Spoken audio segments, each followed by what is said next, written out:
boa tarde a todos, sejam bem-vindos à nossa terceira aula da disciplina de Tecnologia da Informação e Comunicação. Na aula de hoje, a gente vai falar um pouquinho, né, sobre o âmbito da informática, a aplicação da informática no campo da zootecnia, e no final da aula eu falo um pouquinho sobre a atividade, né, que eu vou liberar logo assim que a aula finalizar, para vocês fazerem, tá? Uma aula bem tranquila também, não tem nada muito técnico, para a gente abrandar, tá? Pode ser que talvez eu tenha nivelado, às vezes, um pouco por baixo, um pouco por cima a aula, mas é para eu ter certeza que está todo mundo no mesmo patamar, tá? Bom, então, antes da gente falar sobre as disseminações de acessos às tecnologias da informação e comunicação no Brasil, a gente precisa primeiro entender a estrutura organizacional de Estado para a implementação e elaboração das políticas públicas de um país. Tá? Professor, mas por que eu tenho que entender o funcionamento do Estado para eu poder entender sobre tecnologia da informação? Tá? Primeiro, pessoal, é porque muitas coisas que nos envolvem no dia a dia têm a ver com políticas e decisões políticas, tá? Determinados governos são mais flexíveis, são mais abertos, outros governos são mais rígidos, mais fechados, outros querem priorizar a tecnologia nacional, outros querem priorizar a importação, que acaba saindo mais barato, tá? Então, muitas vezes, o estilo de governo, a função do Estado, ela impacta diretamente sobre o gestor e as pessoas, tá? Um exemplo disso, a China é uma das pioneiras em telecomunicação 5G, né? Aqui no Brasil a gente tem as redes 3G, 4G, 4.5G. Em algumas cidades você tem o funcionamento da rede 5G, tá? Só que você tem dois modelos de gestão de rede 5G. Um modelo americano e um modelo chinês, tá? E você tem uma guerra quase que semelhante à Guerra Fria, em quem vai dominar esse tipo de tecnologia. E aí os americanos acusam os chineses de que a China a China fica de olho em que os usuários estão fazendo, navegando na internet, e acabam roubando dados dessas pessoas sem o consentimento delas. Já a China fala que não tem nada a ver, que a teoria conspiratória americana, e que a rede dela é segura e dá privacidade. Tá? Então, como atualmente, né, o presidente em exercício, que é o Bolsonaro, ele é muito vinculado aos Estados Unidos e é meio que opositor à China, né, por questão, né, capitalismo, comunismo, tem essa guerra por trás. O próprio Brasil já está fazendo algumas leis, algumas legislações que impedem, por exemplo, o uso da tecnologia chinesa em muitos pontos. Tá?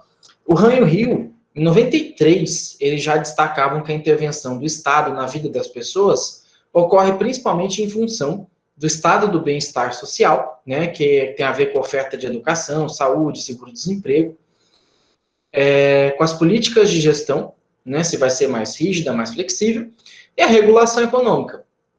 Se ele vai fazer concessão tributária, incentivo, como que vai lidar com a coisa pública, né, se ele vai dar o peixe ou ensinar a pescar, entre outras questões, tá?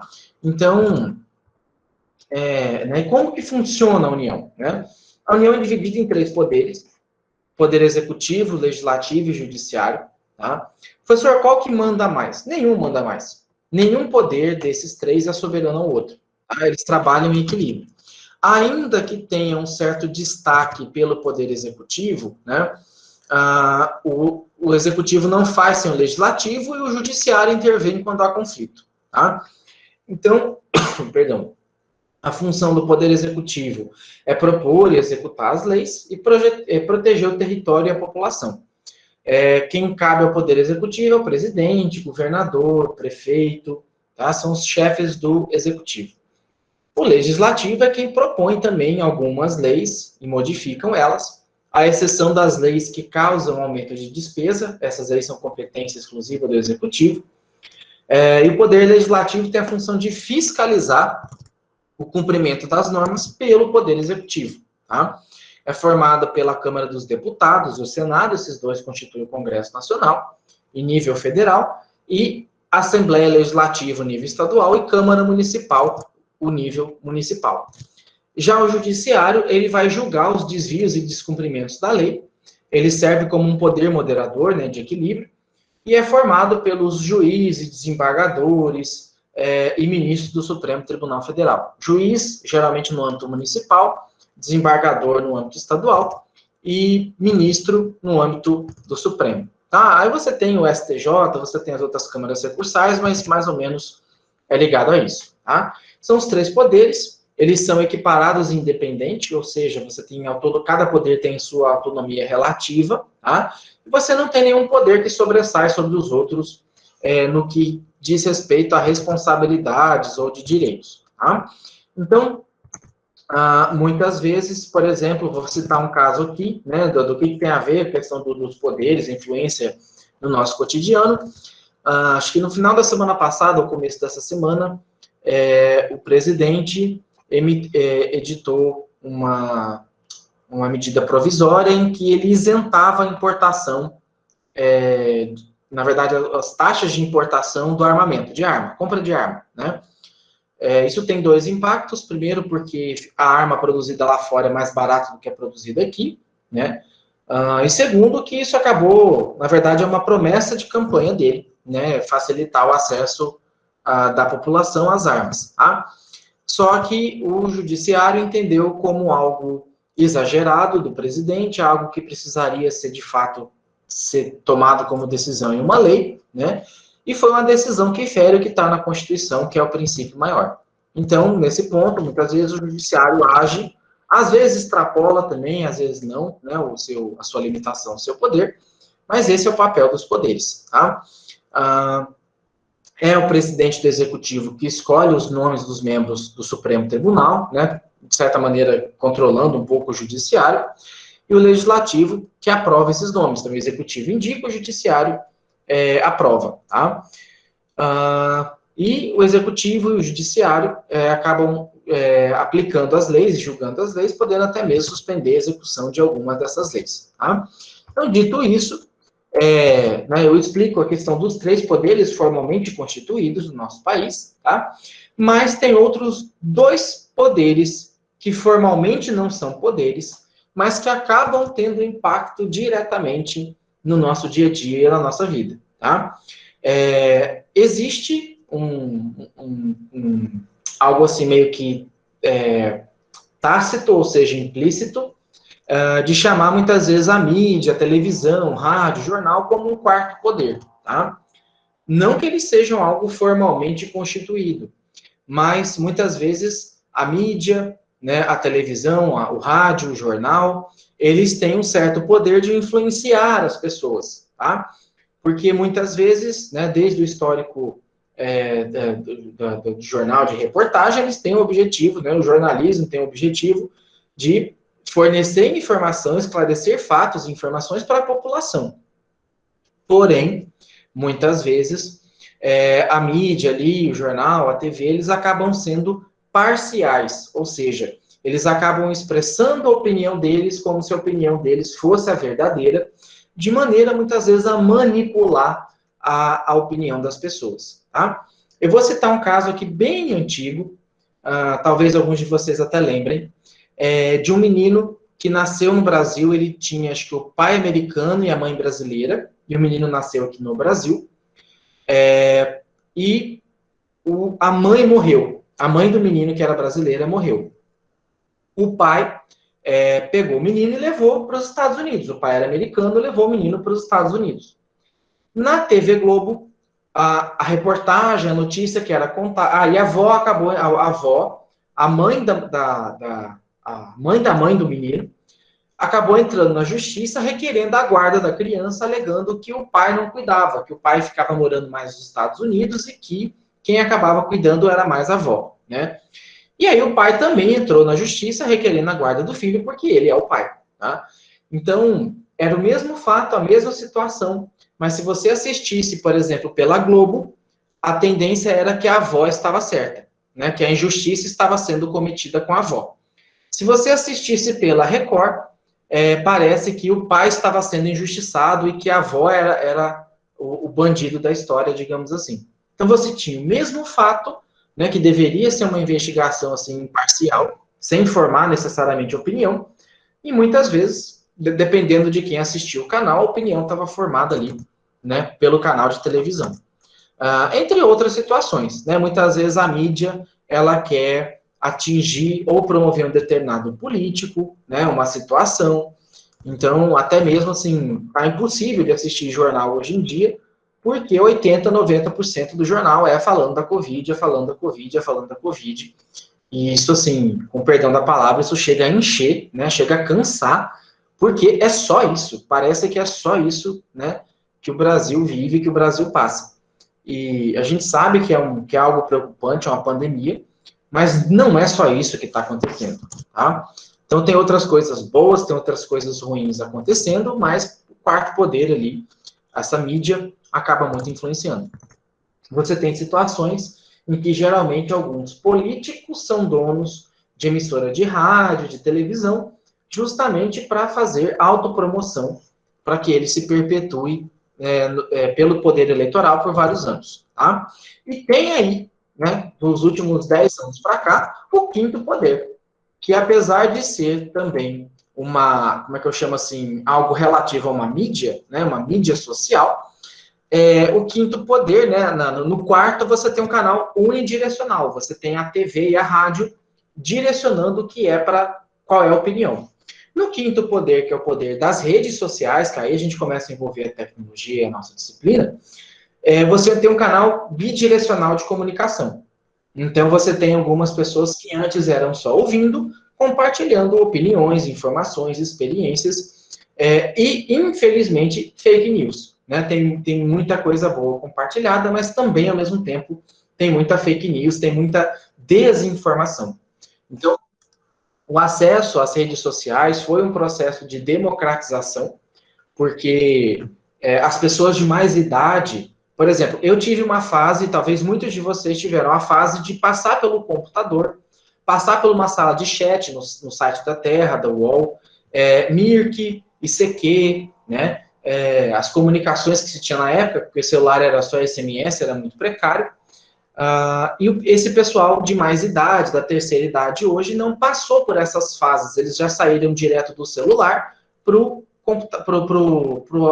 perdão, já saíram do celular, o SMS, ou teve televisão, direto para o aparelho smartphone. Eles não passaram pela fase inicial do computador, tá?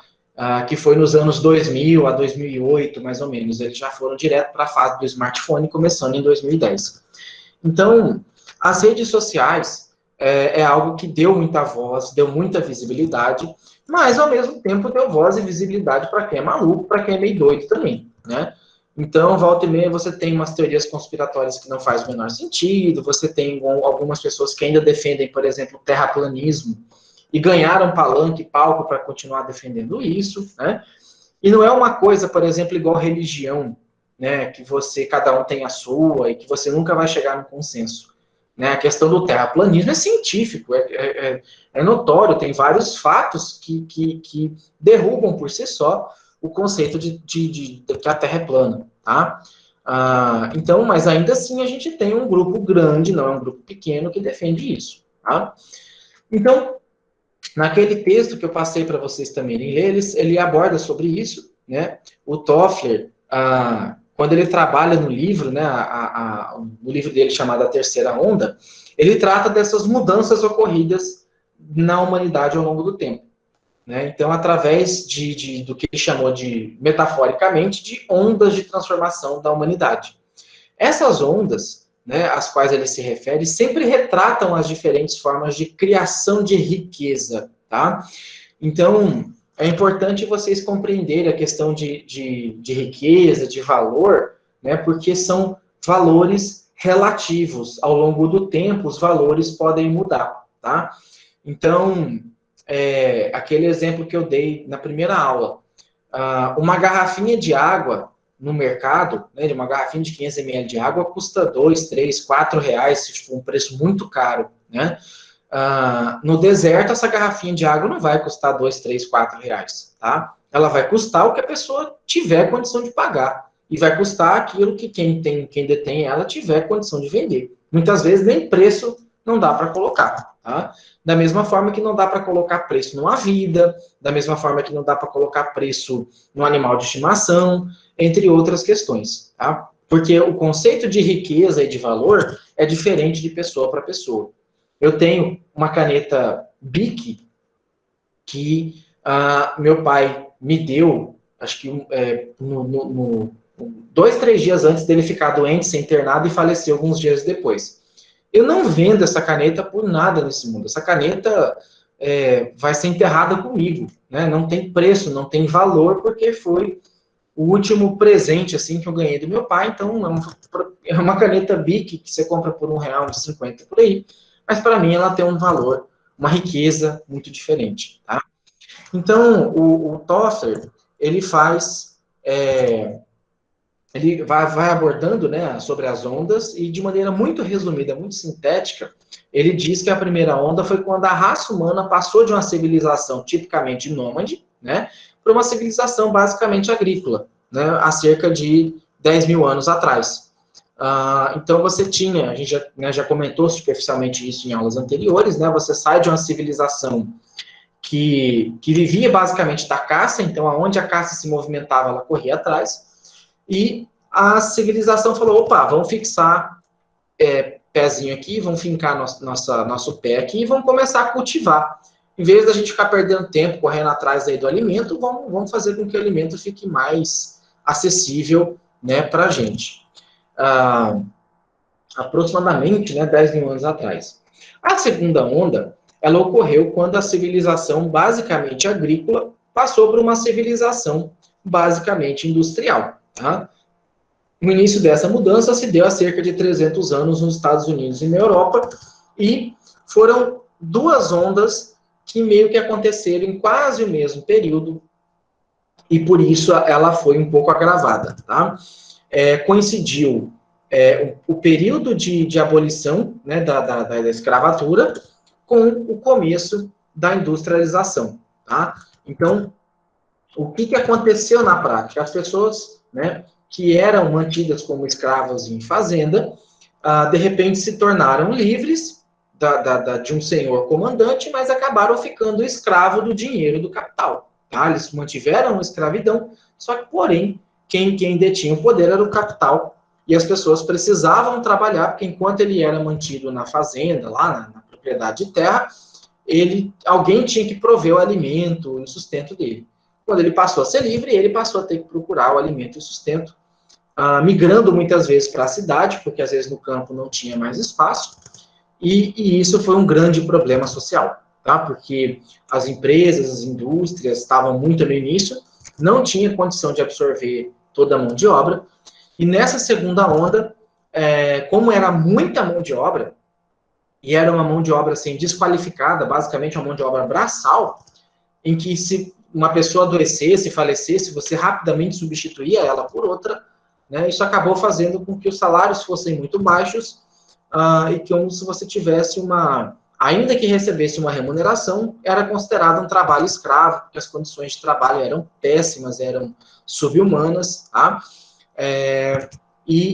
O começo do capitalismo, né, foi o que acabou ocasionando essa segunda onda de transformação.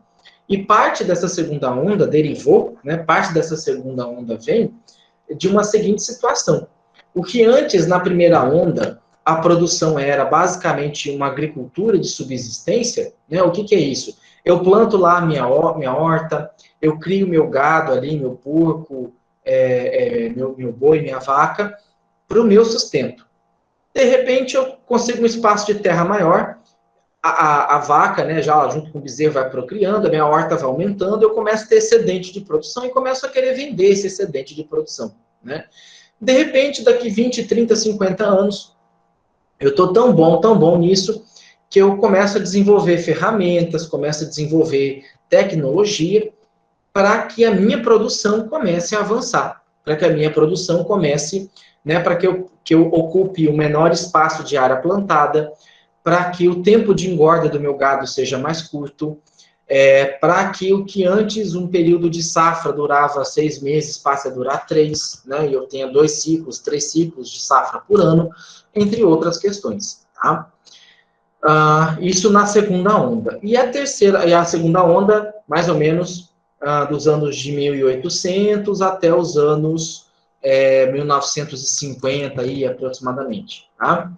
Já a terceira onda, ela começou por volta de 1950, 55, nos Estados Unidos e em alguns outros países que estavam no auge do seu desenvolvimento industrial. Né? Lembrando que a Segunda Guerra Mundial terminou em 1945, muita tecnologia desenvolvida para a guerra foi trazida para a indústria, tá?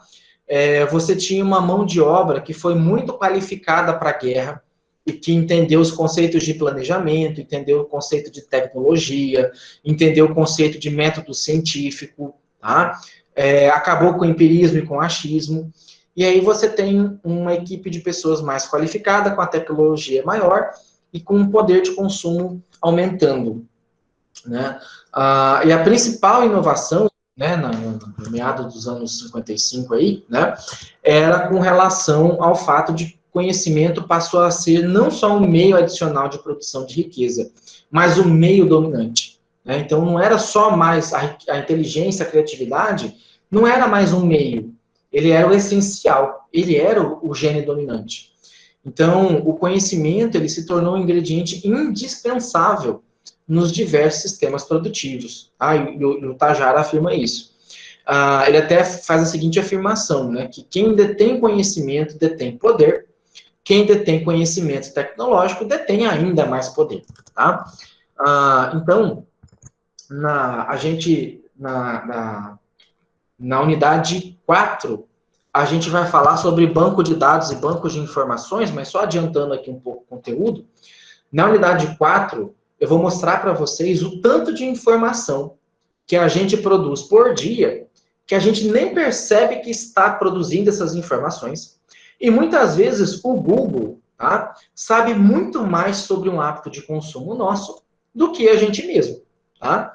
Então, hoje, com sistemas avançados de banco de dados, com o sistema avançado de análise de parâmetros de dados, eu vou explicar a Data Warehouse e Data Mining, vocês vão tentar compreender como que a questão dos dados é extremamente valioso para a campanha eleitoral, para a determinação de perfil de consumo, para direcionamento de propaganda, entre outras questões. Tá? Mas isso eu não vou antecipar agora, a gente vai deixar para tratar isso lá na unidade 4. Tá? Na segunda onda, o trabalhador ele era treinado para não fazer pergunta. Então, na segunda onda, que foi ali, coincidiu, né, o período das primeira e segunda Revolução Industrial, com o fim do regime escravocrata, ele era pago para não pensar e não inovar. Faça o que tem que fazer. Tal como é mais ou menos no Exército. Você tem uma cadeia de comando, você tem uma autoridade de comando, e você não questiona, ordem dada é ordem cumprida. Tá? Já na terceira onda, tem uma diferença. Você exige que os trabalhadores sejam criativos, inovadores, críticos e que estejam melhorando de maneira contínua. Então, há uma diferença. Né? Na verdade, na primeira e na segunda onda, você tem muita valorização do esforço braçal. Na terceira onda, o que valoriza é totalmente o oposto. Ainda se mantém alguns empregos, claro, você mantém a questão da força de trabalho, mas a grande maioria começou a exigir, começou a priorizar trabalhadores criativos e inovadores. Mas, professor, tem trabalho, carregar saco, ainda é braçal, manual? Não, tá? Ele pode desenvolver uma ferramenta, trabalhar com uma empilhadeira, desenvolver uma máquina que vai poder, um elevador, uma ferramenta diferente de trabalho que vai poder melhorar, que ele vai poder fazer muito mais rápido. Tá? A velocidade das mudanças na terceira onda é um fator crítico de sucesso. Tempo e dinheiro estão diretamente relacionados. É outra afirmação do Tajara. Né? Tem uma expressão muito famosa americana, que deriva do capitalismo, que quem é fã do Chapolin Colorado, né, tem aquele personagem que o que o Seu Madruga interpreta lá, um super-herói americano, que ele usa até um bordão assim, time is money, né? Tempo é dinheiro. Então, esse modelo de capitalismo americano, esse modelo de tempo é dinheiro, de otimizar, de ser eficiente, ele deriva justamente valorizando ideias criativas e inovadoras. Tá? E aí isso foi para a indústria, foi para a parte de prestação de serviço, foi para a parte de inovação. Tá? Se vocês assistirem o Pequenas Empresas, Grandes Negócios, que costuma passar um pouquinho antes do Globo Rural, domingo de manhã, você vê muita inovação, as empresas que se destacam, que estão crescendo, são aquelas que estão inovando, né? No Globo Rural também, que passa geralmente, né, da edição do domingo, muita inovação no campo, jeito diferente de produzir, jeito diferente de vender, né? Entre outras questões. E diante disso, é necessária a formação de um novo homem, né? Homem no sentido ser humano, né? Não do gênero masculino. O perfil do novo profissional não é mais o de especialista, como era na primeira onda. Tá? O que é o especialista? Aquele que faz poucas tarefas, mas muitas tarefas repetitivas, tarefas mecânicas, tá? E que você tem que apertar o parafuso sem saber por que você está apertando aquele parafuso. O importante é saber lidar com... na terceira onda, né? O importante é saber lidar com diferentes situações, resolver problemas imprevistos, ser flexível, multifuncional e estar sempre aprendendo. Né? Então, essa é a característica principal de valorização da terceira onda. É aquela pessoa que está com a mente aberta, é aquela pessoa que tem ideia diferente, inovadora, ainda que seja a maluquice. Tá? Essa questão de loucura, ela é muito relativa. Tá? Uma ideia diferente, anormal, é algo super valorizado na questão da terceira onda.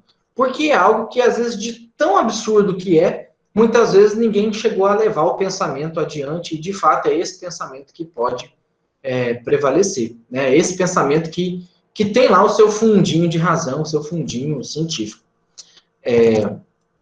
Então, assim, só para vocês perceberem onde que eu quero chegar nesse assunto, acho que vocês lembram, talvez, do creme dental Colinos, né? Aquele tubinho amarelo, escrito de verde, Colinos com K, né? Eu não sou tão de idade assim, mas eu sei que vocês também não são tão jovens assim, vocês vão lembrar, tá? A Colinos, uma vez, estava na reunião com um acionista, com um diretor, com meio mundo, tentando achar uma solução para vender mais, né? Vender mais o produto. E discutindo estratégia de marketing daqui, como fazer propaganda, se põe bichinho, não põe bichinho, se faz propaganda no rádio, na TV, no mercado, se faz amostra grátis, aquela coisa toda. E, de repente, alguém lá derrubou um café numa sala, derrubou uma água, entrou uma funcionária da limpeza para fazer, né, ali limpar lá o que tinha caído, acho que era um café.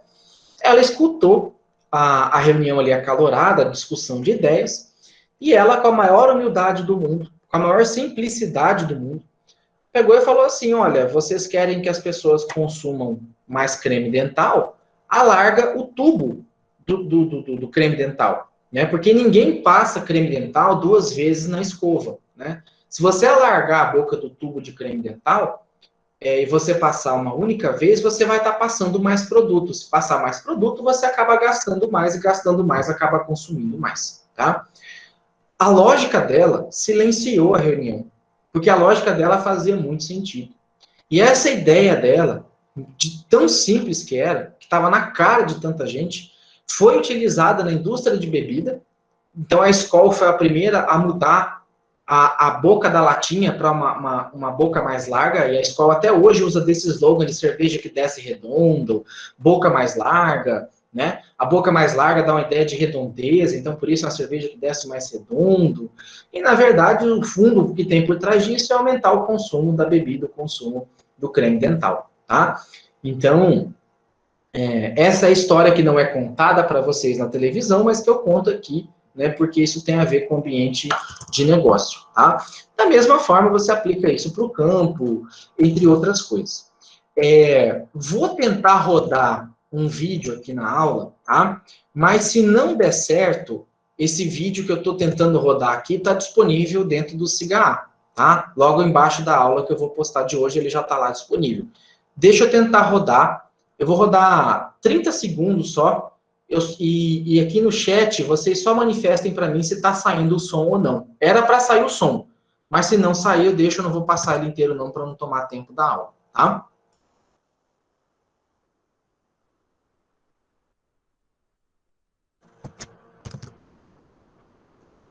Já não abriu, vamos ver.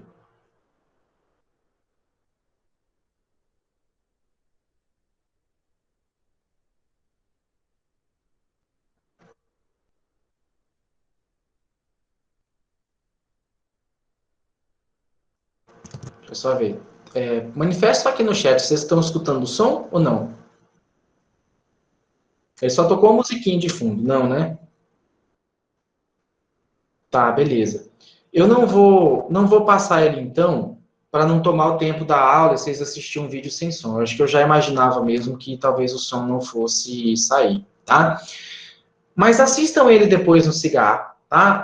É um vídeo bem bacana, mostra bem diferença, bastante diferença, assim, da questão da evolução da tecnologia, tá? Ele fala um pouquinho sobre a questão da quarta revolução, né, de alguns pensamentos aí futuros, tá? Acho que vai ficar muito ruim eu passar ele aqui durante a aula, são 7 minutos, mas não deixem de assistir, tá?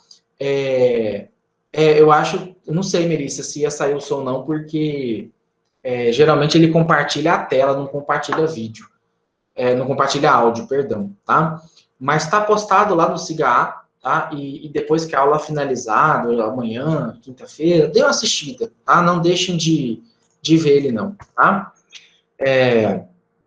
E aí, falando um pouquinho, né, das tecnologias aplicadas ao campo, né? Então, a gente explicou, né, a questão de governo, né, que muitas vezes é um governo que define se o país vai ser mais tecnológico ou não.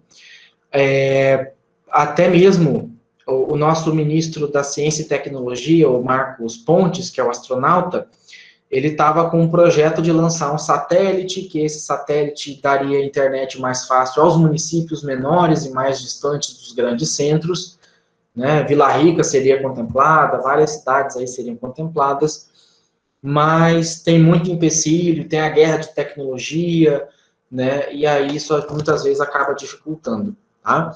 Então, vamos falar um pouquinho, brevemente, das tecnologias aplicadas ao campo. Lá na unidade 5, a gente retorna isso com um pouco mais de profundidade para discutir, tá? Então, tem um cara chamado Don Tapscott, que ele diz que tecnologia só é tecnologia quando nasce depois de nós, né? Ou seja, tecnologia é algo que defasa muito rapidamente. Acho que eu não sei se eu comentei com vocês isso em outra aula, o mesmo processador, o mesmo equipamento que estava na Apollo 13, né? O mesmo computador que estava na Apollo 13, a capacidade de processamento dele, é o mesmo de um carregador de celular nosso de hoje em dia. Né? A mesma capacidade de processamento de um carregador de celular hoje em dia. Né? Então, não adianta falar de tecnologia do passado. Tecnologia é coisa futura. Né? O que existia antes da gente nascer faz parte da nossa vida de maneira tão natural que nem percebemos que é uma tecnologia. Então, a gente só percebe que energia elétrica é uma tecnologia quando ela acaba. A gente só percebe que celular, hoje, virou um trem, quase que parte do nosso corpo, quando a bateria dele acaba, ou quando ele quebra, ou quando a gente perde, né? E eu já vi gente muito mais desesperada quando perdeu um celular do que um documento, né? Do que uma criança. Uma vez eu estava no shopping ali em Cuiabá e tinha uma mãe procurando o celular. Falei, qual celular que é? É um celular tal. Aí eu perguntei assim, e onde você deixou? Eu deixei com a minha criança. Falei, mas você está procurando o celular? Está procurando a criança, né? Não, a criança está com o celular. Falei, não, então você está procurando a criança. Não, mas eu também preciso do celular. Falei, gente, né? Que isso, né?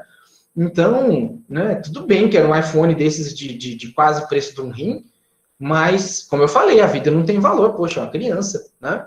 Enfim, para vocês terem uma noção que tem gente que está chegando aí no limite de comparar o valor de uma criança com o valor de um iPhone, tá?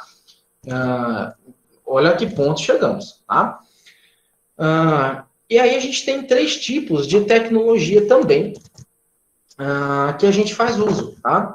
É a tecnologia, a tecnologia física, tá? Que são os equipamentos ali que a gente muitas vezes faz uso no nosso dia a dia.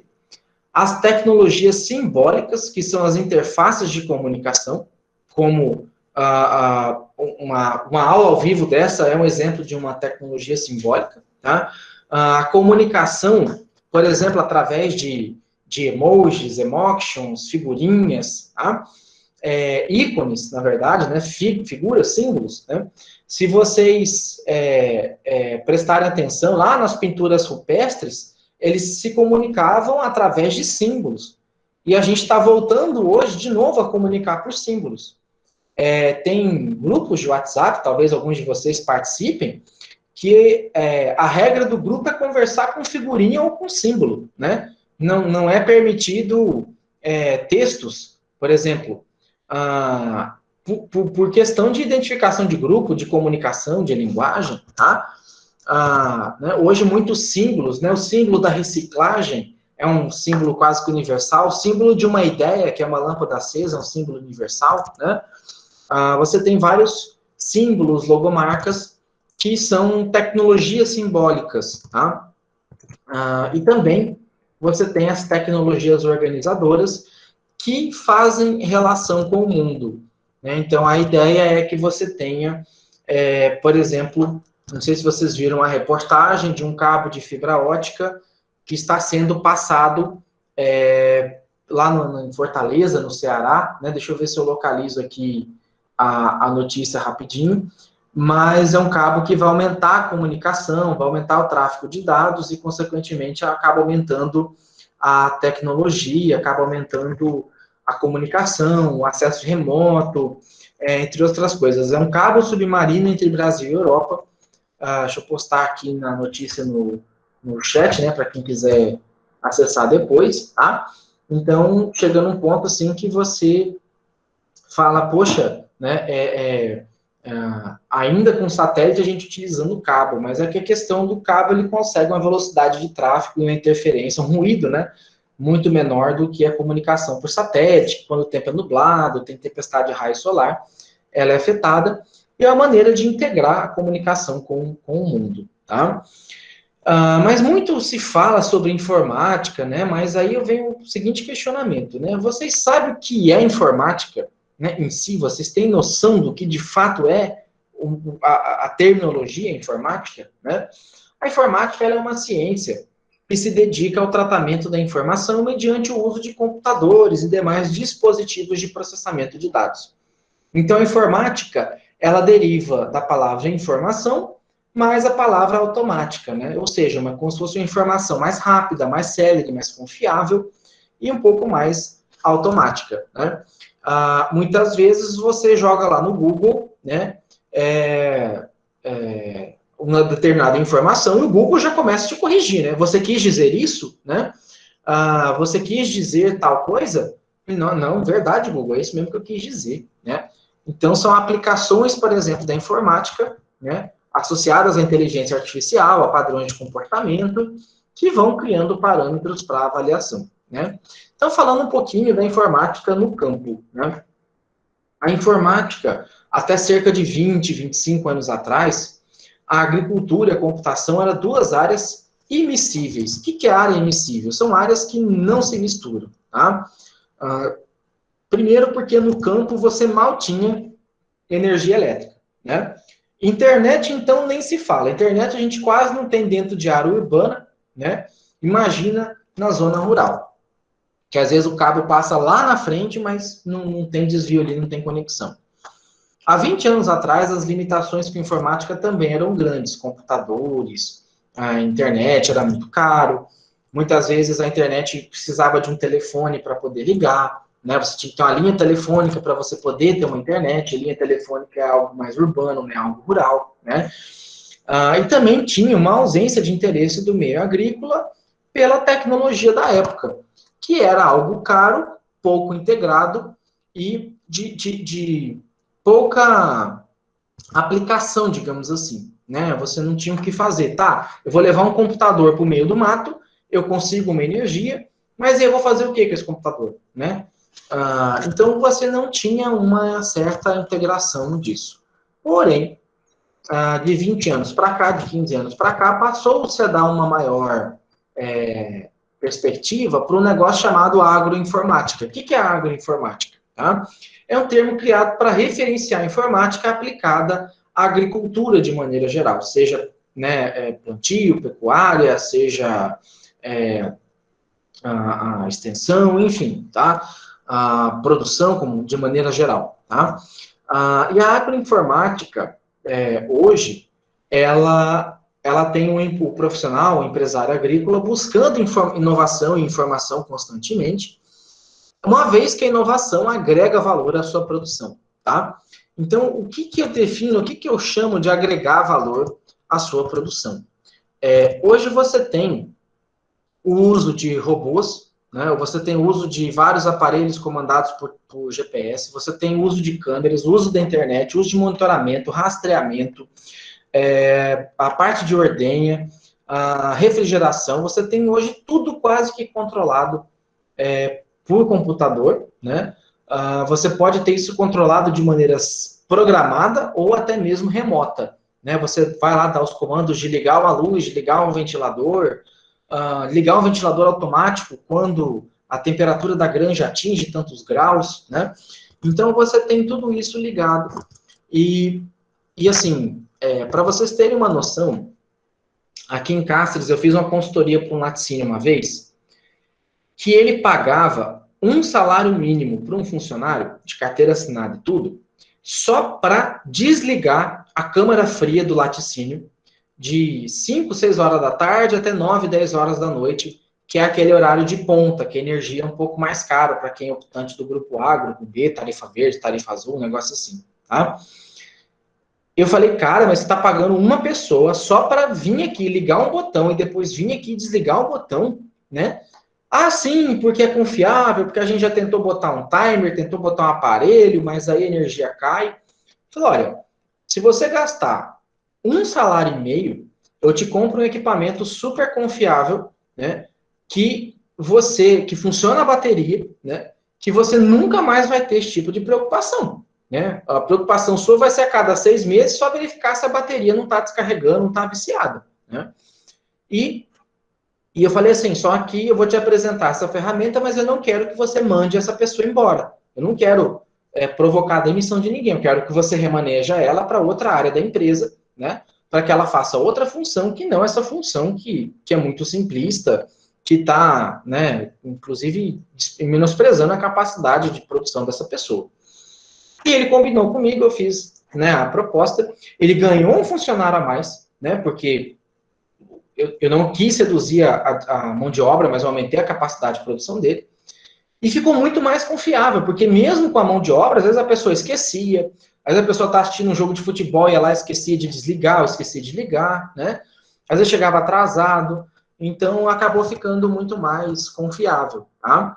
Então, alguns exemplos, né, dessa aplicação.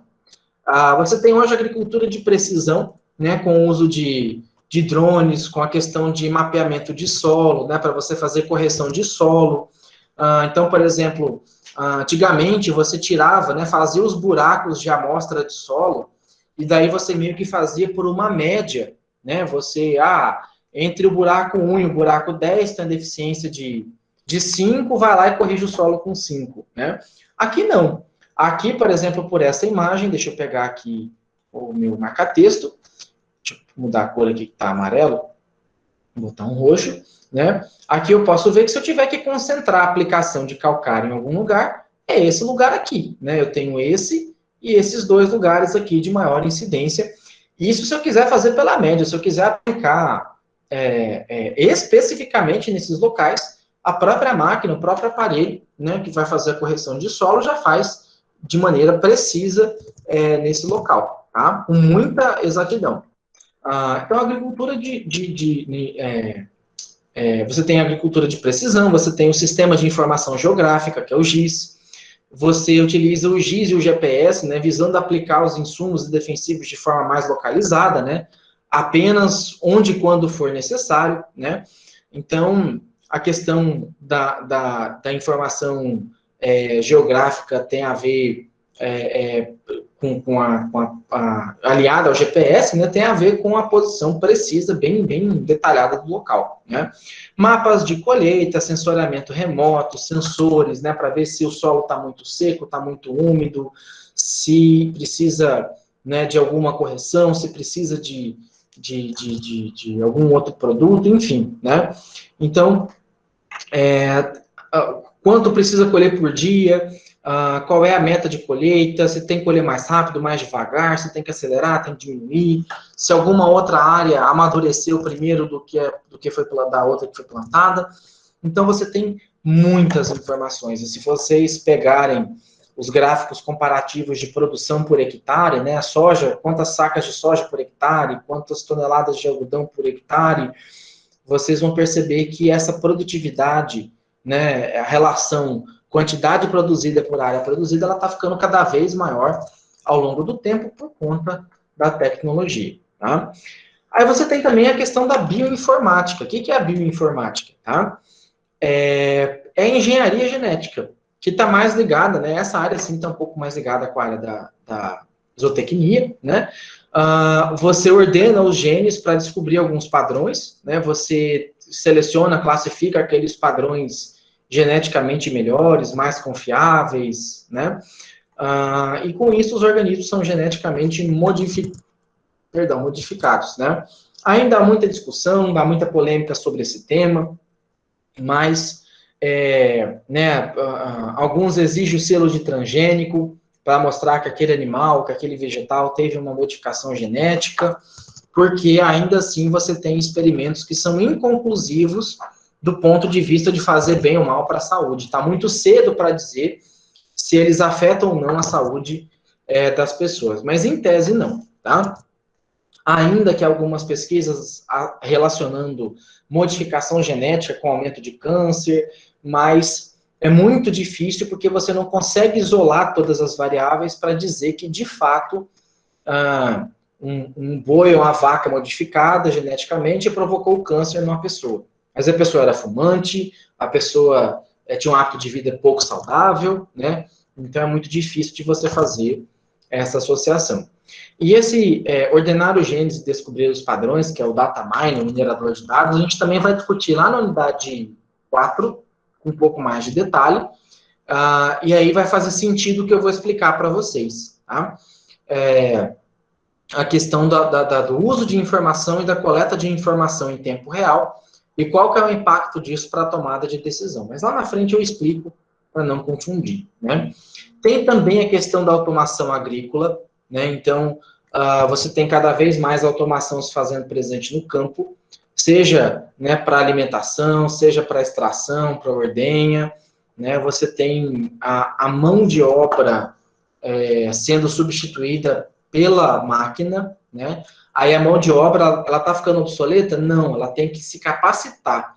Porque aquela pessoa que ia lá distribuir ração para o gado, não que ela precisa perder o emprego dela, mas ela pode ser treinada e formada para dar manutenção na máquina que alimenta o gado, tá? Então, não que não tenha demissão, claro que muitas vezes vai ter demissão, né? Mas com o tempo isso vai mudar. Algumas profissões com o tempo vão mudar, tá? E eu posso falar para vocês, assim, a medicina e a advocacia são duas áreas que futuramente pode ter muita mudança, tá? Mas um robô substituindo um ser humano, professor? Sim, tá? Não estou falando muitas vezes em cirurgia. Estou falando principalmente da parte de diagnóstico, tá? Não sei se vocês lembram, alguns meses atrás, uma pessoa que tinha um Apple Watch, que é um relógio da Apple que é integrado no celular, ele monitora batimento cardíaco, e esse Apple Watch, né, ele avisou o hospital que o dono do aparelho estava tendo um princípio de infarto e que era para mandar uma ambulância para socorrer ele pelo GPS, tal lugar. A ambulância foi lá, socorreu e salvou a vida da pessoa.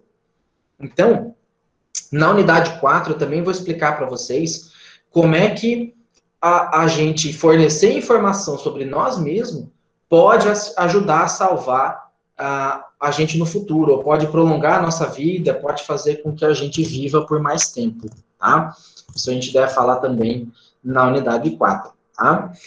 Aí, automação agrícola, né, componentes eletrônicos e microprocessadores, sistema de alimentação de bovinos, né, colhedoras para agricultura de precisão, semeadoras com sensores para plantio, pulverizadores, entre outras questões. Tá? Então, na automação agrícola, a gente tem ali também várias maneiras, várias formas, né, de se fazer o uso da tecnologia.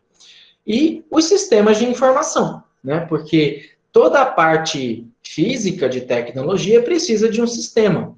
Toda a parte gerencial de tomada de decisão precisa de um sistema. Não dá mais para você ficar fazendo cálculo, conta na mão.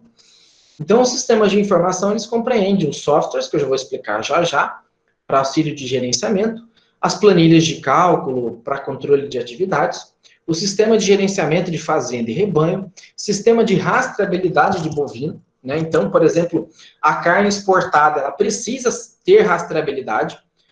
Tem muito mercado aí, principalmente o mercado europeu, o mercado asiático, ele não compra carne se ele não souber aonde aquele gado foi criado, né? E ele quer saber se onde aquele gado foi criado, se a área foi desmatada legalmente, se não tem trabalho escravo, se não tem trabalho infantil, né? Então, existem fazendas muito grandes que às vezes fecham lotes de produção toda para um frigorífico, e aí, quando vai lá o estrangeiro, o europeu, o asiático, bate lá uma fotinha no QR Code da carne, ele sabe de qual fazenda e por onde aquele gado andou, o que aquele gado comeu, tá?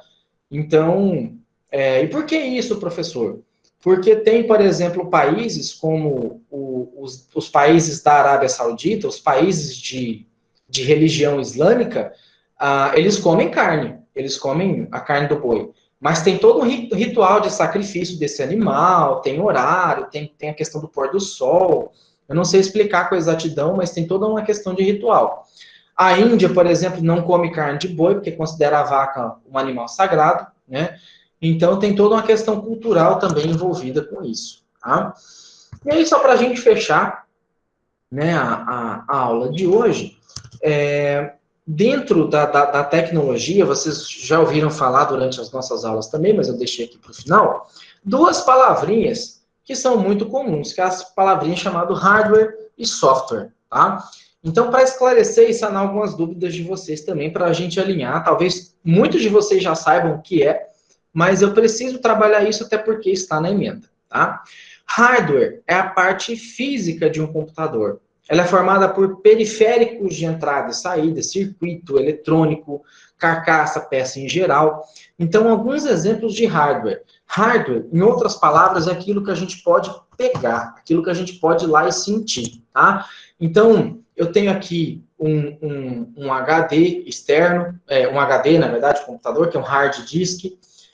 Aqui um SSD, que é uma versão mais moderna do disco rígido do HD, né? O HD é um disco mesmo, que é esse aqui, tá?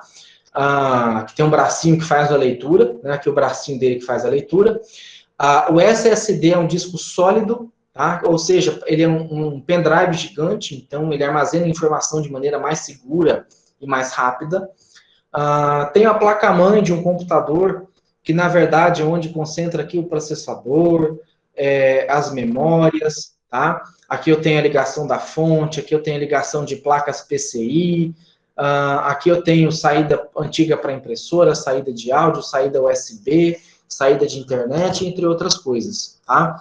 Só para vocês entenderem que hardware é a parte física, né? Outros exemplos, memória RAM, processador, tá? Hardware é tudo que eu posso pegar.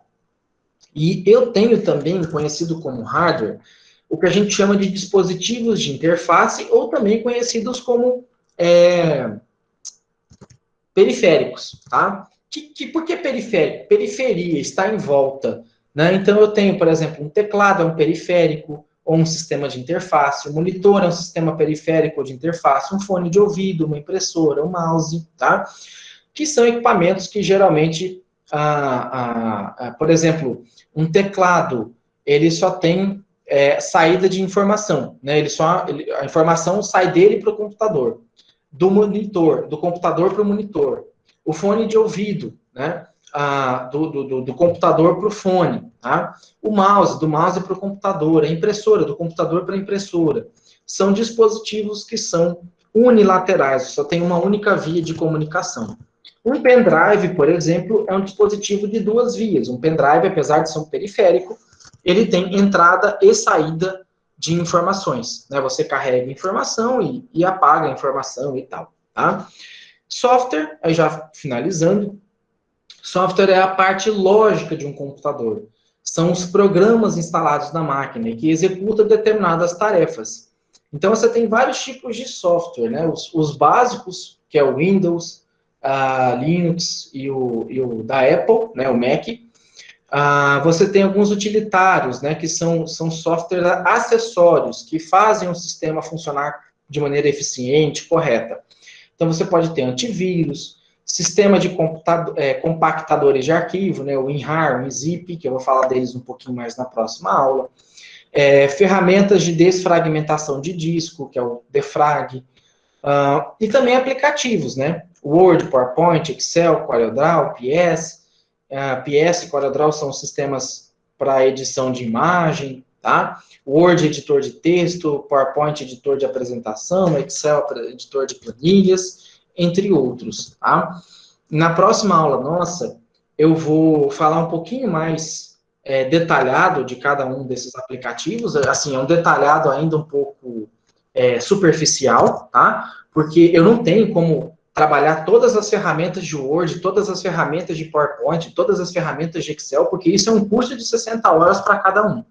Mas na próxima aula, eu vou apresentar de maneira assim, bem resumida, que cada uma dessas ferramentas, desses programas Word, Excel e PowerPoint pode fazer. Vou ver se eu acrescento o Google Forms ou Google Planilhas também, tá? E com isso, né, com o trabalho desses aplicativos, a gente fecha o conteúdo da unidade 2, tá? Que é uma unidade mais simples, né?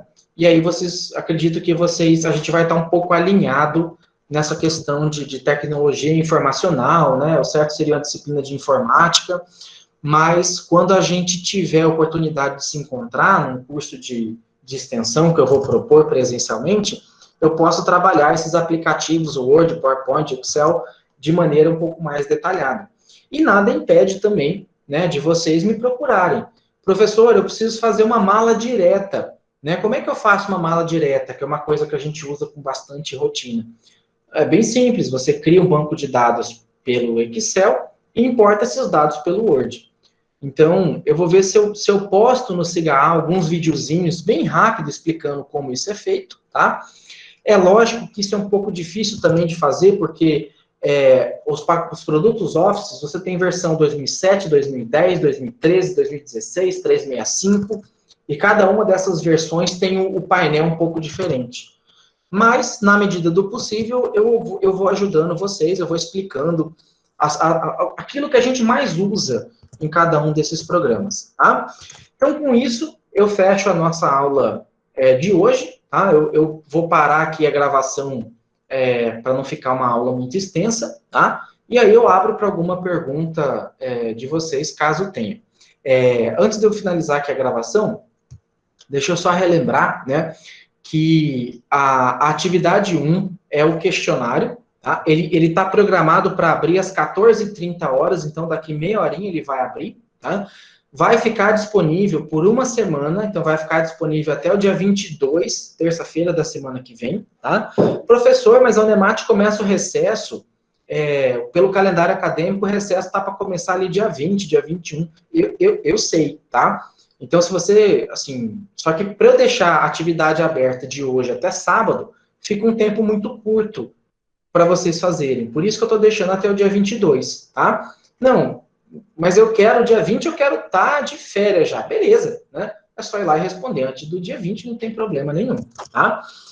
Mas até o dia 22, quem quiser responder, fica à vontade para responder. São 2 tentativas, tá? Para vocês. Pode, não necessariamente as mesmas perguntas da primeira tentativa vai ser as perguntas da tentativa 2, tá? Cíntia, são todas objetivas, tá? A diferença é que você tem algumas que você tem opção A, B, C, D e E, aí você tem que escolher uma só. Vai cair questão verdadeiro e falso, e pode cair questões, acho que tem uma ou duas questões, que você tem que marcar duas ou mais opções de resposta, tá? Mas a própria questão está dizendo, pode haver mais de uma alternativa correta, então você tem que marcar ali duas ou mais correta. Tá? Se a questão não disser ali, é uma só que vocês têm que marcar, tá?